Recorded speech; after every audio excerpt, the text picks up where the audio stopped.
শ্রদ্ধাভাজন সভাপতি, উপস্থিত গণতন্ত্র মঞ্চের কেন্দ্রীয় নেতৃবৃন্দ, যারা শুনছেন সবাইকে জনসংহতি আন্দোলনের পক্ষ থেকে সালাম শুভেচ্ছা। বন্ধুগণ, আপনাদের সকলের মনে আছে এই গত 17 বছর রাজপথে কারা ছিলেন? খুব বেশি দিনের কথা না,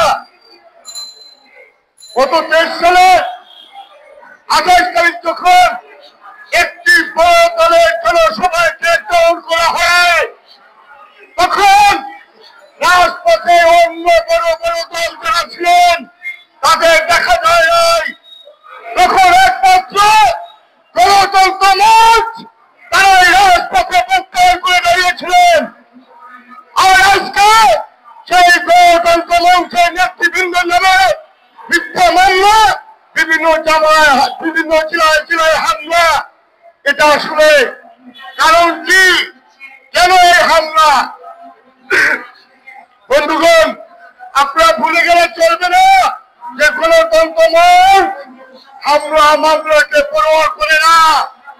ওই 28 তারিখ লকডাউনের পরে 29 তারিখে ঢাকা শহরে কারফিউ ছিল। সেই কারফিউ ইমার্জেন্সি ভেঙে গণতন্ত্র মঞ্চ তখন মিছিল বিক্ষোভ করেছিলেন। গণতন্ত্র মঞ্চের কর্মীরা এই হামলা মামলাকে পরোয়া করে না। আপনারা সাবধান হয়ে যান, এখনো সময় আছে, পরিবর্তন হন। আর যদি না হন, পূর্বের যে ফ্যাসিস্ট সরকার ওই আওয়ামী লীগের মতো আপনাদেরও পরিণত হবে। আজকে যে সরকার দাঁড়িয়ে আছেন, এই সরকার আমাদের আন্দোলনের সংগ্রামের ফসল।